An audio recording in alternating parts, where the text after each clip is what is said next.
Hey guys, welcome back to my channel, SAP with IK. Hope you're all doing good.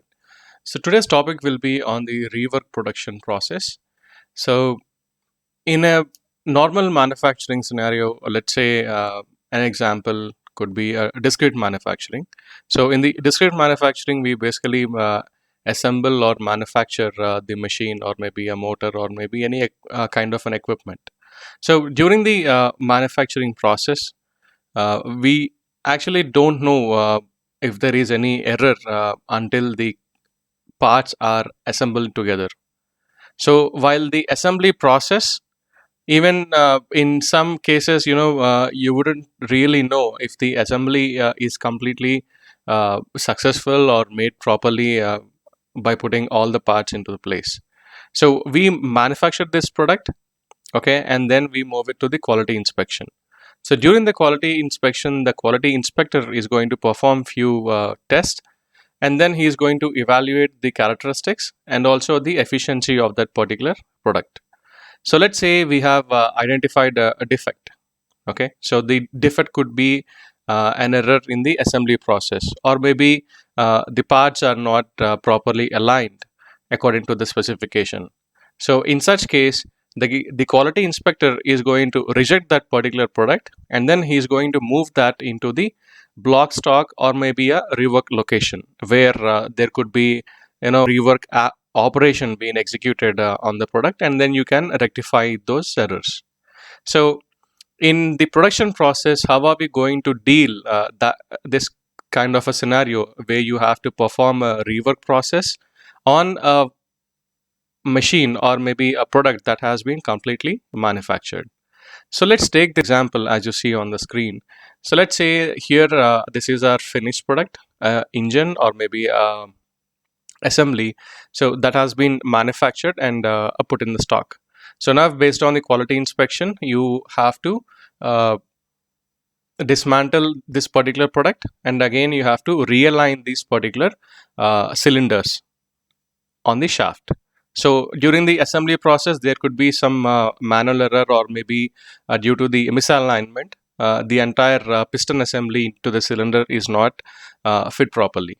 So for that reason, we are going to take this particular equipment or the machine back to the shop floor area, or the assembly line where the actual assembly takes place, and then we are going to dismantle this complete machine or equipment and then replace with maybe a new cylinder or maybe a new piston or whatever part should be basically replaced.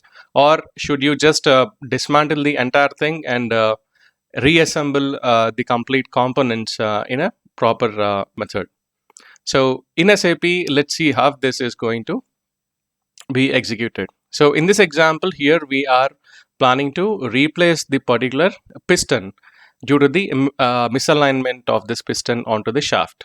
So once the finished product has been moved from the block stock, which was basically placed by the quality inspector, so that particular product will be taken back to the shop floor or the assembly area, and then the piston or the part that should be replaced will be consumed from the inventory and then used in the assembly process in case, right? So if there is no requirement of consuming additional components into the rework process, we are not going to consume any additional parts. We are just going to dismantle this and again reassemble them in the with the proper alignment. So now let's get into SAP and see how to achieve this process.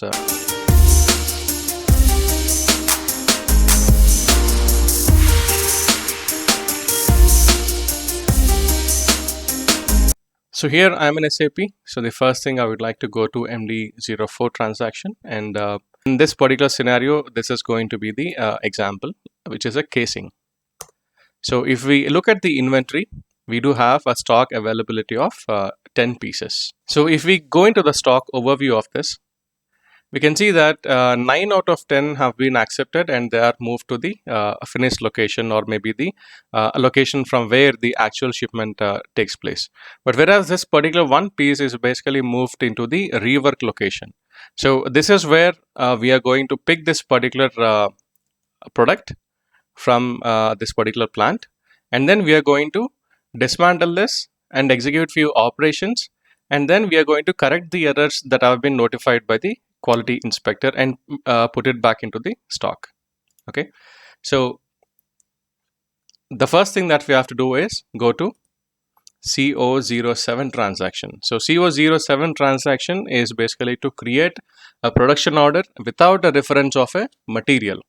So typically the production orders that we create would be using the transaction CO01 with reference of material.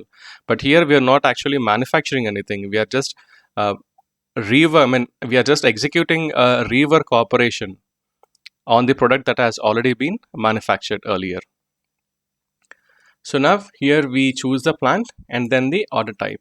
So the order type in the standard, it would be as a PP03 for the rework order type, but you can also customize this according to your requirement.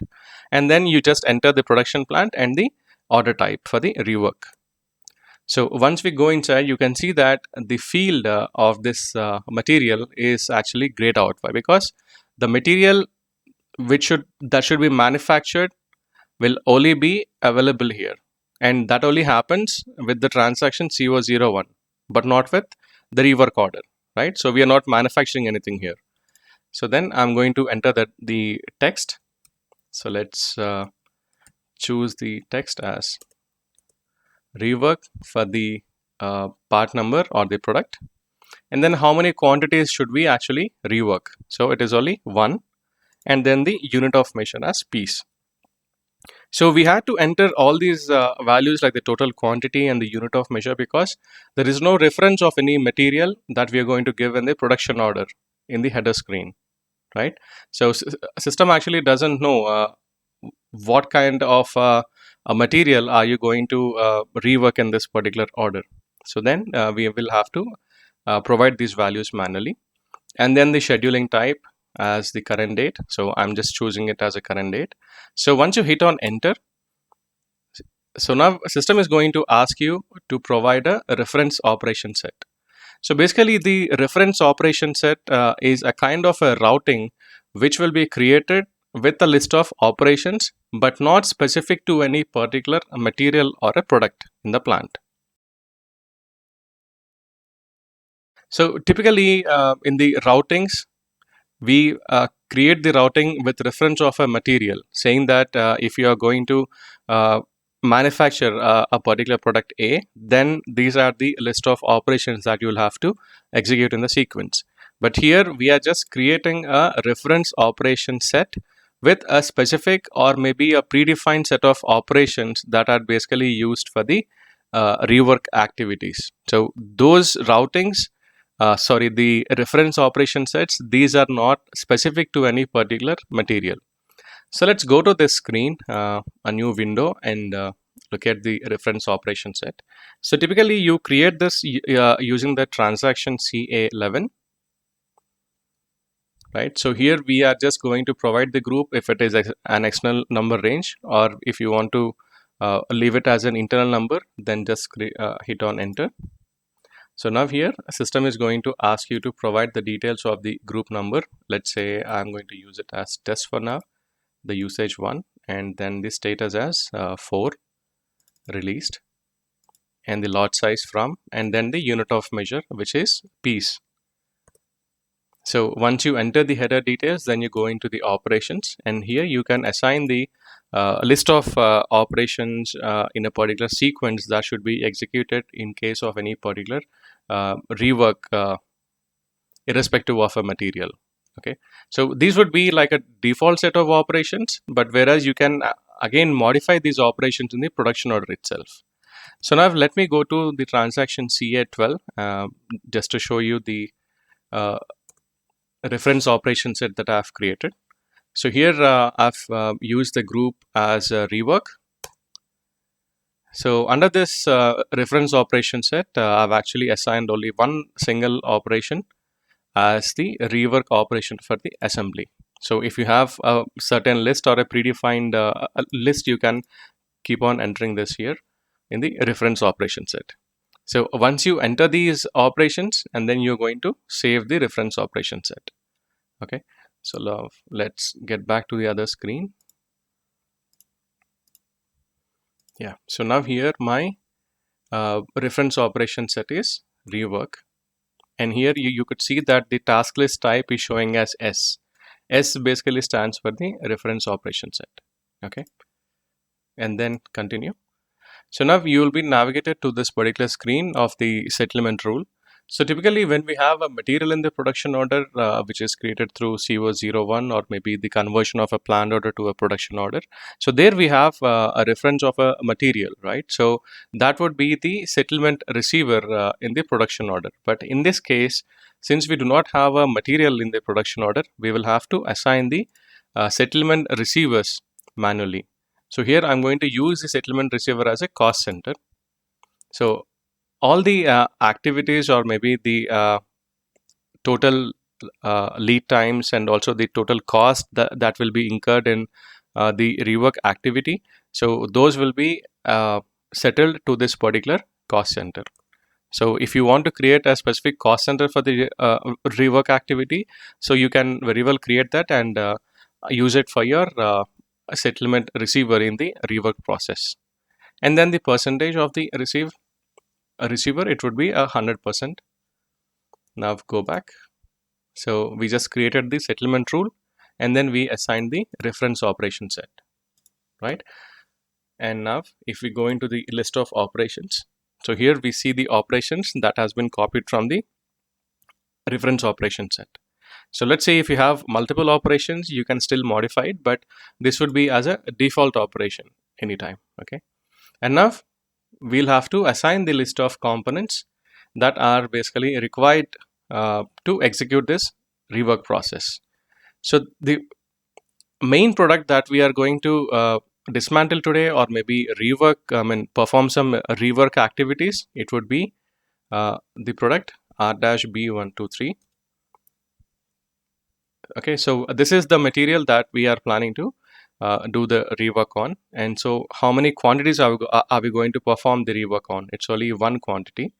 And then we will have to assign the item category, which is a stock item, and then the operation 10, and then the plant, right? And we also assign the storage location. So here if you see, we have assigned this as a component but with a positive quantity. So all the components that lie here in the component screen, and whereas the requirement quantity is in a positive, those are going to be consumed from the inventory, right? So now we are going to consume this component from the inventory, but the storage location should be rework location. That is where we have the stock, right? So I will have to assign it to the rework location. So then again, once the rework is completed, you'll have to put this finished product back into the stock, right? So then we are going to assign this in the negative quantity as -1. So which means that this will go back to the inventory in the form of a byproduct, right? So again, do the same assignments, item category and then the plant. So now here you can assign the storage location as the finished location. Okay. So one is that the same material, it has been added with a positive quantity and a negative quantity. But if you would like to go with the backflush or maybe the automatic consumption of these raw materials and also the issue of the byproduct to the inventory, you can actually activate the backflush indicators over here. But now I would like to show you the manual process, how it basically works. So since we have assigned here, and the next thing is that let's say you will also need a few other components that should be part of the rework process. Then you can keep on adding those components whichever are required for the consumption during this particular rework process. And all these components that you're going to add here, which should be consumed from the inventory, make sure that they are maintained in the positive quantity but not a negative quantity. So if it is a negative quantity here, it goes into the inventory in the form of a byproduct, right? So that basically replenishes the stock for the component which has a negative quantity. Okay, so please make sure you maintain these requirement quantities with the proper values. So here, by looking at this, we can understand that the consumption of this product will happen from the rework storage location of one piece. And again, once the operation is completed, you can actually put it back into the storage location 0001, which is maintained in the negative quantity. So let's say you would like to add a second operation, right? Maybe for the quality inspection, and only then you would like to post this particular inventory into the stock. I mean, it's not a kind of a quality inspection that will be taken care by the QC, but a kind of an inspection at the shop floor level, but not at the quality control level. Okay, so there you can assign one operation, or maybe you can assign another operation saying that the final assembly. So once you have done the rework and then you go with the final assembly, so this second operation you can actually assign this to the second component, right? So here the operation number would be as 0020 in case you have with the second operation. So which means that whenever you activate these indicators on the backflash, so automatically whenever you confirm the last operation, the component with the negative quantity that has been assigned to the final operation will be automatically posted into the inventory. Okay, so that is how it basically works. So now let's save this production order. Okay, I'm going to release it and then click on save. Okay, we have the production order created ending with 6426. So let's go to MD04 of the finished product and see how this basically appears. So we could see that we have an order reservation against this particular production order 6426 that we have just created, which is a rework production order. And one of this shows in a positive and the second one shows as a negative. If you look at the calculation here, so the available stock is 10 in the plant, and once we replenish this particular material, I mean after the rework is completed, so then the inventory will be increased to 11. But we also need to make sure that the consumption also happens from the same stock, right? So we are consuming one quantity and replenishing one quantity, that basically moves the available stock back to its original situation. But if you just consume this inventory and not replenish it into the inventory, so then you will have a shortfall of one quantity in the inventory out of the total 10. So this is how it basically appears in the MD04 transaction. And here you also can see that the storage locations have been assigned. So the 0001, which is a replenishment location, that is showing as an incoming of 1. And whereas the storage location rework, it shows as the consumption of 1, or maybe the reduction of 1 quantity. Okay, so that balances the inventory now. So to start with the production activity, since we have released the production order, the first thing we'll have to do is to consume this raw material, the product from the inventory. So for that, I'm going to the transaction MyGo, and here I'm going to do a goods issue for the consumption, right? So enter the order. So here you could see two lines, but because there are two components in the production order. So if you look at the movement types here, one is showing as a 261 movement type and the second one showing as a 531 movement type. So 261 is basically for the consumption, and 531 is a receipt as a byproduct into the inventory. So here, since we are going to do with the consumption for now, I'm going to select the first line item itself, but not the second one. Why? Because I'll have to pick this first from the inventory and then place it into the shop floor where the rework should take place, and then I complete the operation, and after that I'm going to post the uh, receipt. Post the inventory back to the storage location. So now I'm going to only do this 261 post. We have the material document created. So since we refresh the MD04, we could see that the inventory from the rework location has been moved to the process, or to the production order or the production shop floor where the rework should take place. Okay, so the next step is to perform the confirmation. Go to CO11N, enter the order.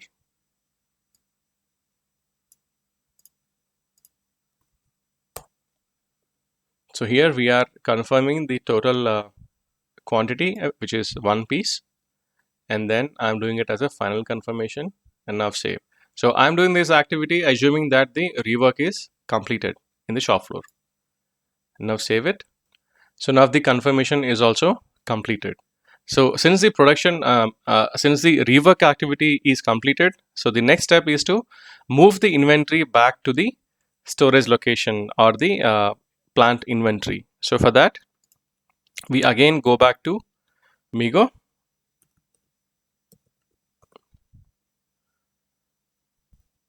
So here, typically we choose the type as goods receipt whenever we do a GR for the production order.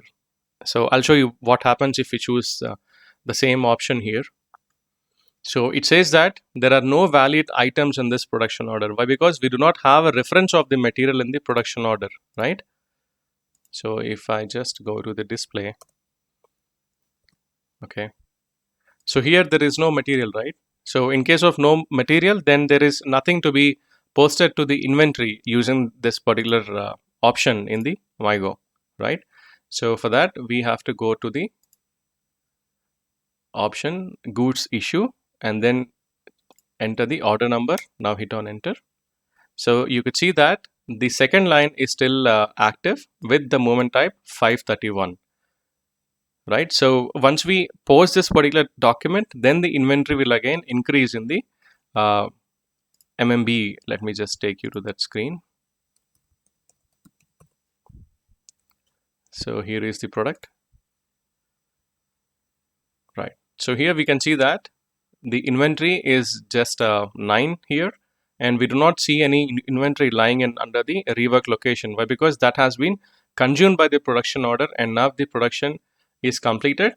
And once we post the goods issue for the 531 movement type, so then the inventory will again be replenished. So you could see that we have a receipt reservation of one quantity which is pending for goods issue here. So if I go back to the goods issue, check this item, and then post. So make sure that we see the movement type 531 here. So now the material document is posted. Let's go back to stock overview and do a refresh. Now you could see that the stock has been replenished back to the main storage location. Okay, so now if I go back to the production order, so here the operation view, we could see that the status of this operation is confirmed, saying that this particular rework operation is completed. And then if we go to the components, we could see that we have the final issue indicator active for both these lines, for both these components, right? So which means that the consumption and also the receipt as the byproduct is completed now. The same way we can also go to the documented goods movements just to verify these movement types. So we have these two material documents created, and with the 261 we actually consumed it from the rework location, and then we moved it to the shop floor where the activities are completed related to the rework, and then the confirmation is posted, and after that we have performed another goods issue with the movement type 531 into the storage location 0001, which basically increased the inventory of this particular product to 10. Okay, so that is how the rework process basically works.